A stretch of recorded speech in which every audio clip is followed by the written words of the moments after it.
몇 번 우리 교회에서 말씀을 드렸습니다마는 유명한 지휘자 토스카니니는 오케스트라를 지휘하는데 악보를 모두 애워서 지휘하기로 유명했습니다. 그가 악보를 외웠던 이유는 선천적으로 눈이 나빴기 때문입니다. 원래 그는 퍼스트 바이올리니스트였는데 눈이 아주 나쁘기 때문에 악보를 보고 연주하는 것이 어려워서 자기 파트를 다 외우고 또 남의 파트도 다 외워야 했습니다. 왜냐하면 언제 무슨 파트가 들어오고 나가는지를 알아야 자기 파트에서 실수하지 않을 수 있기 때문입니다. 자, 그런데 어느 날 비가 많이 오고 연습 시간에 비가 많이 오는 날이었는데 연습 시간에 지휘자가 나오지 못했습니다. 그러니까 지휘자 없이는 연습이 불가능하지 않습니까? 그래서 단원 중에서 다른 사람의 파트까지 다 외우는 토스카니니밖에 없었죠. 토스카니니가 그래서 그날 지휘를 하게 됐습니다. 연습을. 그래서 토스카니니가 지휘자를 대신해서 지휘를 하게 되었던 것입니다. 악보도 보지 않고 훌륭하게 지휘를 했고 그 후에 지휘자가 공석이 되면서 토스카니니가 그 자리를 대신 맡게 되었습니다. 어쨌든 토스카니니는 평생 악보를 보지 않고 연주하는 유명한 지휘자였습니다. 물론 그렇게 되기까지는 피나는 노력이 있었으면 두말할 필요도 없습니다. 외우지 않으면 연주할 수 없으니 다른 사람보다 몇 배의 노력이 있었던 것입니다. 자, 그러한 그의 고난이 그를 지휘자 토스카니니로 만들었던 것입니다. 만일 그의 눈이 그냥 좋았다면 악보는 외우지 않았을 것이고 더욱이 지휘자는 못 되었을지도 모릅니다. 물론 나중에 했을 수도 있겠지만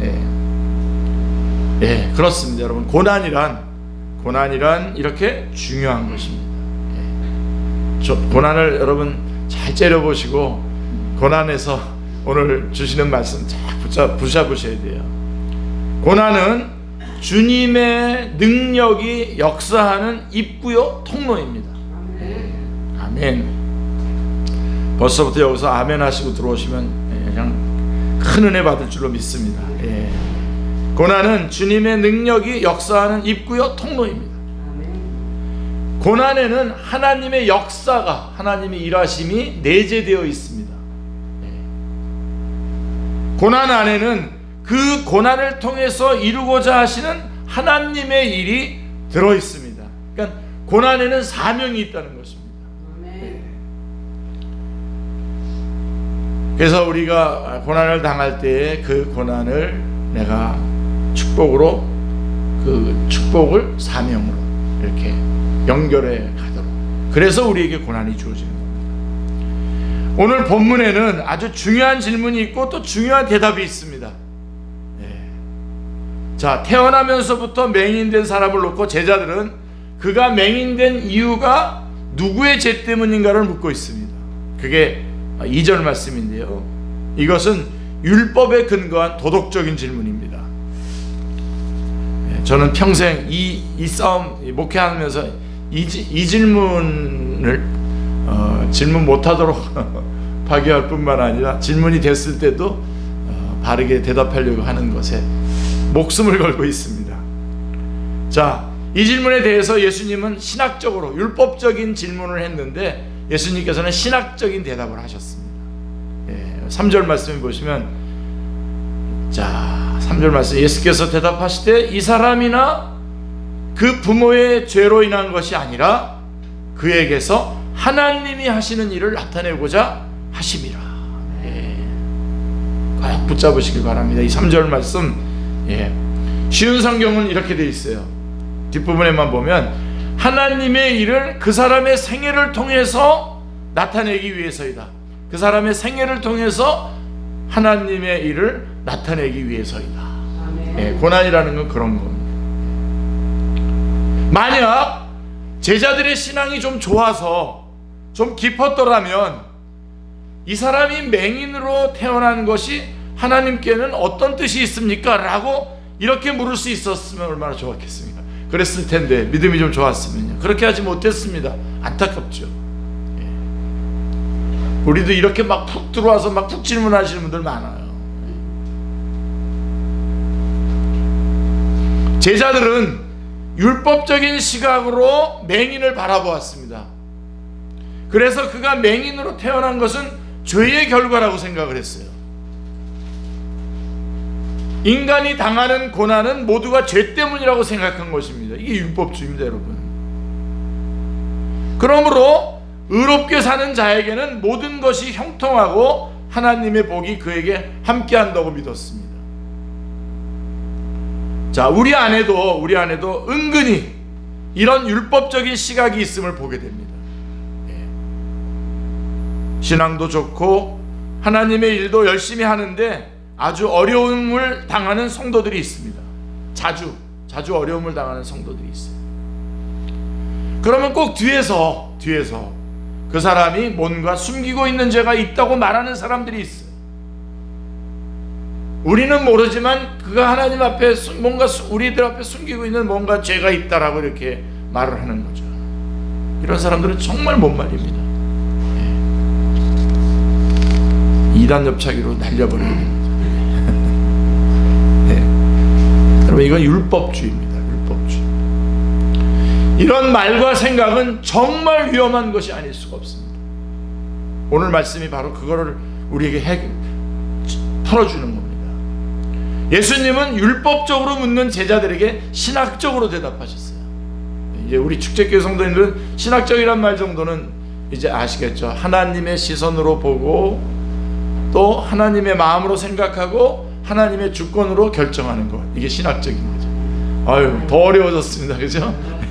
자, 하나님의 눈으로 보고 하나님의 마음으로 생각하고 하나님의 주권으로 결정을 하는 겁니다. 그게 신학적인 거예요. 그러니까 다시 말하면 성경적이라는 거죠. 성경적으로 대답하신 거예요. 제자들의 질문에 대한 예수님의 신학적인 대답은 이겁니다.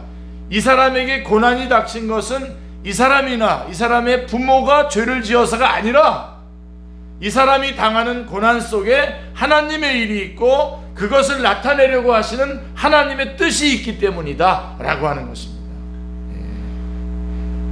다시 한번 말해주세요 하고 이렇게 막 그런 눈빛을 보여주시면 제가 다시 한번 말하겠습니다. 자, 예수님의 신학적인 대답은 뭐냐면, 이 사람에게 고난이 닥친 것은 이 사람이나 이 사람의 부모가 죄를 지어서가 아니라는 겁니다. 아니라 이 사람이 당하는 고난 속에 하나님의 일이 있고 그것을 나타내시려고 하시는 하나님의 뜻이 있다라고 하는 것입니다. 아멘. 예수님은 고난이 스스로 감당하고 있는 역할이 있음을 말씀하셨습니다. 사명이 있단 말입니다. 아멘. 물론 제가 여러분들이 여기까지 왔을 때 혹시나 자기 경건을 위해서 이것이 내가 뭔가를 좀 점검해야 될 부분이 있구나라고 이렇게 점검하면서 고난을 점검하는 거, 그거는 좋습니다. 다른 사람의 고난에 대해서 율법적으로 대한다든가 또 자기가 겪는 고난에 대해서 율법적으로만 대하고 지금 신학적으로 주님께서 풀어주신 대로 보지 않는 것은 잘못입니다. 자기의 경건 수행을 해서 혹 그렇게 하더라도 저는 오래 하지 않기를 원합니다. 자, 보세요. 그래서 같은 맹인을 보는데도 예수님과 제자들이 보는 시각이 전혀 달랐어요. 제자들은 율법적인 시각으로 봤고 예수님은 하나님의 주권의 시각으로 봤습니다. 예수님은 하나님의 주권, 곧 하나님이 이 사건을 통해서 무엇을 하시려는가에 대해서 생각을 하셨습니다. 예수님은 누구를 보든지 그 사람을 통해서 하나님은 어떤 일을 하시려고 하는 건가, 왜 저런 일이 일어났는가를, 하나님께서는 지금 어떻게 저것을 인도하고 계시는가를 보신 거죠. 그러니까 우리도 그래야 돼요. 우리도. 그리고는 그 하나님께서 하시고자 하는 뜻을 이루시기 위해서 나는 자신이 무엇을 해야 하는지에 대해서 묵상하셨습니다. 맹인을 바라보시며 예수님은 하나님의 하실 일을 바라보셨고 그 하나님의 일을 할 때에 있어서 그 하나님을 하기 위해서 예수님은 예수님 자신이 무엇을 해야 할지를 생각하셨습니다. 아멘. 중요하죠. 5절 말씀을 보세요. 내가 세상에 있는 동안에는 세상의 빛이로다. 아, 이제 여기서 나오는 거예요. 예수님은 맹인을 바라보시면서 이렇게 영적으로 맹인되어서 하나님을 바르게 인식하지 못하고 있는 수많은 사람들의 눈을 뜨게 하시려는 하나님의 뜻, 하나님이 하시고자 하시는 일을 보신 겁니다. 아멘. 저 맹인을 보면서 맹인된, 영적으로 맹인된 사람들의 이 맹인의 눈을 뜨게 하면서 이 맹인된, 영적으로 맹인된 사람들의 눈을 뜨게 해야 되는 일을 내가 해야 되는 거구나 라고 이렇게 인식을 하신 것이다 라고 하는 것입니다. 그리고는 자신을 이 땅에 보내신 하나님의 뜻을 이 맹인을 통해서 바라보신 겁니다. 예수님은 바로 영적인 암흑의 세상에서 빛의 역할을 감당하시겠다라고 하는 소명을 다시금 확고히 하셨습니다. 예수님은 어두움 가운데서 태어나 어두움 가운데서 죽어가는 수많은 사람들의 눈을 밝혀서 하나님을 바르게 바라보도록 하는 빛의 역할을 감당하시고자 하시는 의지를 굳게 하셨습니다. 아멘. 이 사람이 나면서부터 맹인이 된 것은 예수님이 세상의 빛으로 오신 분임을 드러내고 하나님이 영적으로 맹인된 자들의 눈이 열려지기를 간절히 원하시는 분이시다 라고 하는 것을 가장 효과적으로 극적으로 나타내시려고 하는 하나님의 일을 위한 것이다 라고 하는 것입니다. 우리도 어려운 상황을 당할 때에 예수님의 시각과 태도를 가져야 합니다. 이 일을 통해서 하나님이 하실 일이 뭔지를 그것을 살피고 그렇다면 나는 어떻게 움직여야 되지? 라고 하는 것을 살펴야 되는 것입니다. 이 일을 통해서 하나님께서 하시고자 하시는 일이 무엇일까를 생각해야 됩니다. 그런 후에는 하나님이 하시고자 하시는 일을 이루기 위해서 내 자신이 무슨 역할을 감당해야 할지를 생각하고 성령님의 도우심을 따라 그대로 행해야 합니다. 자, 그러면 하나님이 하시고자 하시는 일이 무슨 뜻입니까? 그것은 과거적인 것이 아니고 미래적인 것이다 라고 하는 것입니다. 이것도 꼭 붙잡으시기 바랍니다. 미래적인 것이다. 우리는 대체로 원인을 과거에 둡니다. 만약에 누군가가 오늘 배가 아프면 어제 무엇인가 잘못 먹었다고 원인을 과거에 둡니다. 또 오늘 가난하면 어제 게을렀기 때문이라고 언제든지 과거가 원인이고 현재는 결과입니다. 여러분, 여기에 우리 계속 속아왔어요. 여태까지. 그래서 원인을 찾다가 어떻게 됩니까? 궁색하면 전생까지 얘기하잖아요. 전생에 내가 무슨 짓을 했나 이렇게 나와요. 이건 불교적인 인과율입니다. 그래서 전생이 원인이고 현재가 결과라는 겁니다. 또한 현세가 원인이 돼서 내세가 결과되어지는 것이다. 근데 지금까지도 교회 안에서 극성을 부리고 있는 가계저주론이 바로 여기서 나온 겁니다. 아까 2단 엽착인데 이거는 3단 엽착으로 날려버려야 돼요. 가계저주. 그러나 예수님의 말씀은 어떻습니까? 예수님의 말씀은 오늘의 고통의 원인이 과거에 있는 것이 아니라 미래에 있다는 것입니다. 미래. 예를 들면 학생이 밤을 새면서 일하고 열심히 공부하는데 밤을 새면서 열심히 공부하는데 이게 전생에 무슨 죄를 져서 그러는 겁니까? 이게 그렇다고 말할 수 없죠. 어디까지나 미래 때문입니다. 앞날을 위해서 지금 고생하는 것입니다. 해산의 고통도 마찬가지 아닙니까? 고통을 당함으로써 새로운 생명을 얻는 미래적인 의미가 있는 고통입니다. 미래적인 의미가 있는 거죠. 고난의 원인이 과거에 있는 것이 아니라 미래 때문에 있다는 것은 대단히 중요한 의미인 것입니다. 여기 어느 사람이 지금 감옥에 갇혀 있어요. 한 사람이 감옥에 간 것은 이 사람이 과거에 지은 죄 때문입니다.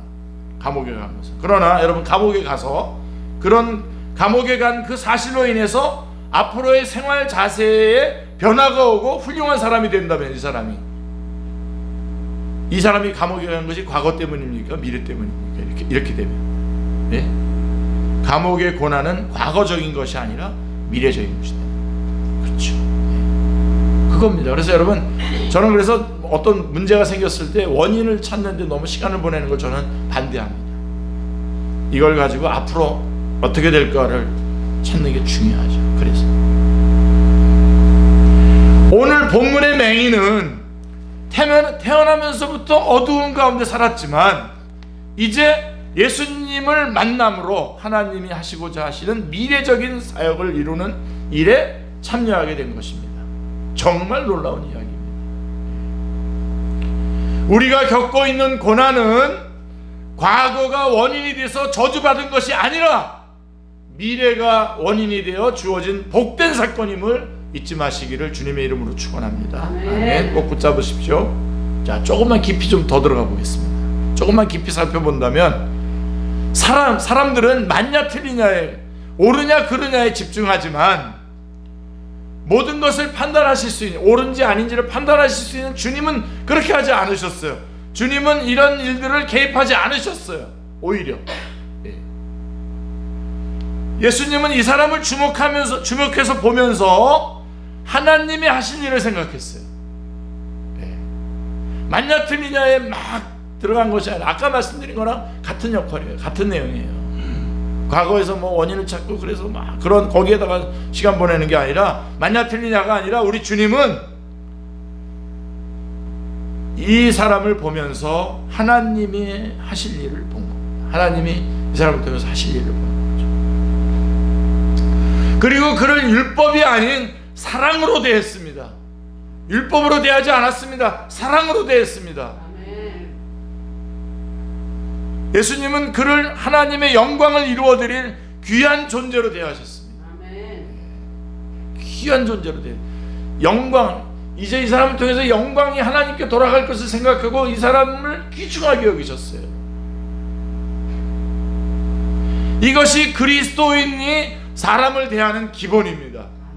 예, 이게 기독교 윤리, 뭐 우리 학교에 가면 기독교 윤리학이라고 그래가지고 한 학기 배우는데요.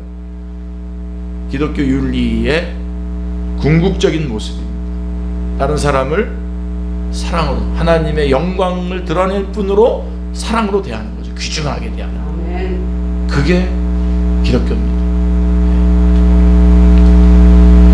예수님의 이런 마음이 맹인에게 전달되었을 때에 맹인의 그 마음이 어떠했겠습니까?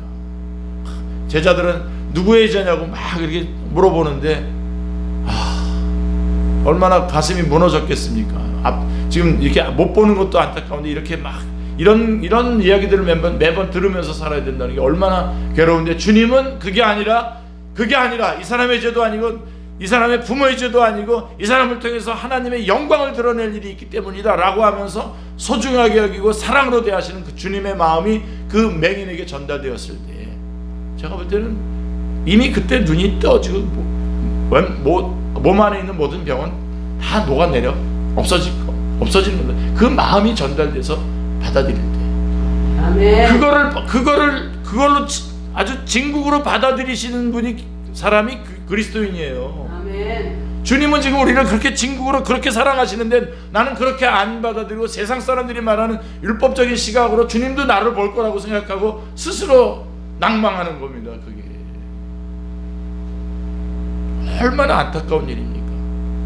주님은 지금 나의 이 모습을 통해서, 나를 통해서 하나님의 영광을 드러낼 것이기 때문에 나를 소중하게 여기시고 불꽃 같은 눈으로 인도하고 계시는 겁니다. 아멘. 꼭 붙잡으시길 바랍니다.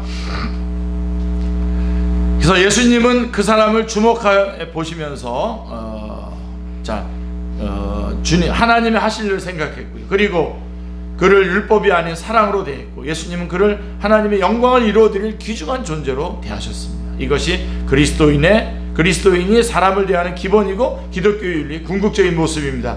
예수님의 이런 마음이 맹인에게 전달되었을 때 그 마음이 어떠했겠는가를 제가 여러분에게 말씀드렸습니다. 자신을 죄인으로도 보지 않고 멸시하지도 않고 주목하여 바라보시고 오히려 하나님께 영광을 돌릴 사람으로 여겨주시는 그것에 대해서 그 맹인의 마음이 어떠했겠습니까? 다 녹아내렸을 거 아니겠습니까? 여기에 감동과 치유가 있는 것입니다. 아멘. 주님은 그렇게 보고 있는데 우리는 그렇게 안 보고 있다고 굳이 밀어내고 또 그렇게 옆에서 얘기해 주는 사람들이 있어요. 나쁜 사람들입니다.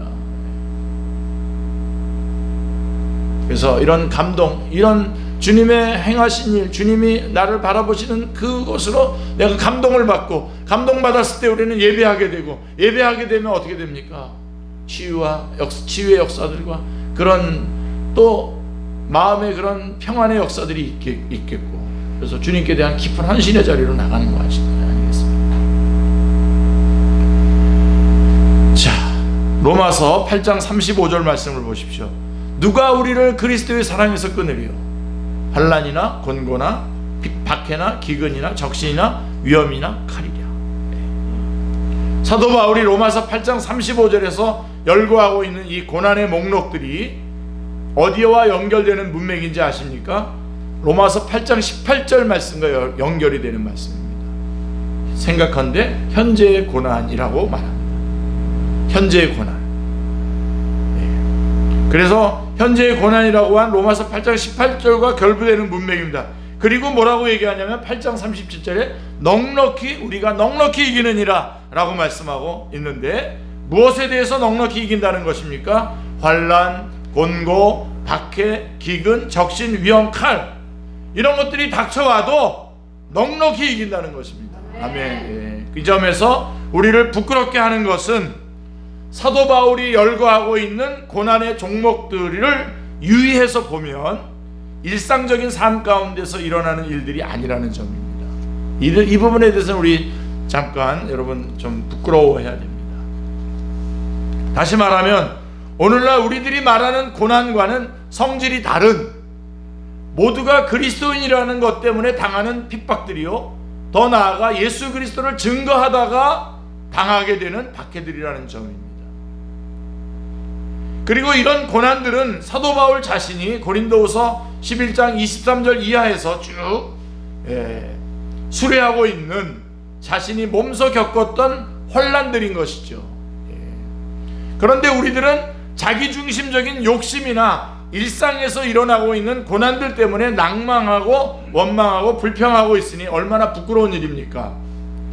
사도 바울의 고백을 보십시오. 고린도후서 11장 22절부터 쭉 33절까지인데 29절까지만 보겠습니다.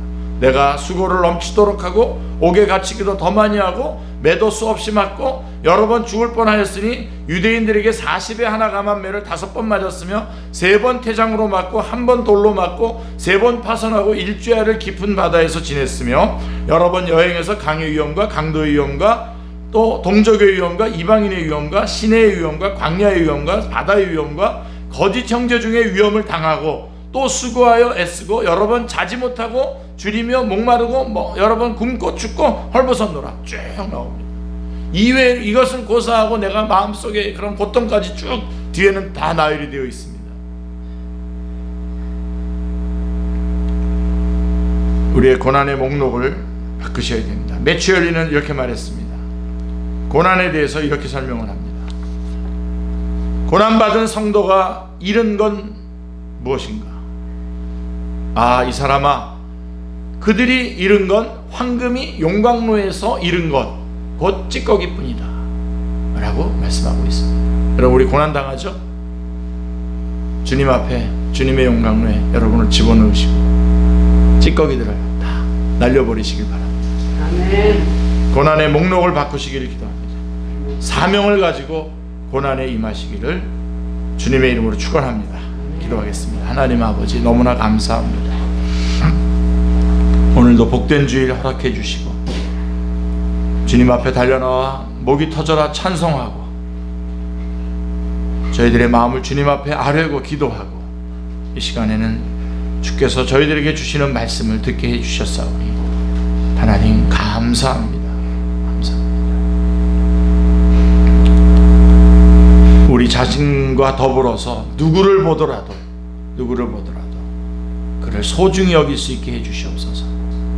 그를 통해서 하나님의 하실 일이 있고 하나님이 영광 받으실 일이 있음을 알고 그러한 나 자신, 그러한 우리 형제 자매들을 바라보면서 소중히 여기고 위에서 사랑해주고 기도해주고 섬겨주는 아름답고 복된 저희들의 그리스도인의 삶이 되게 하여 주시옵소서.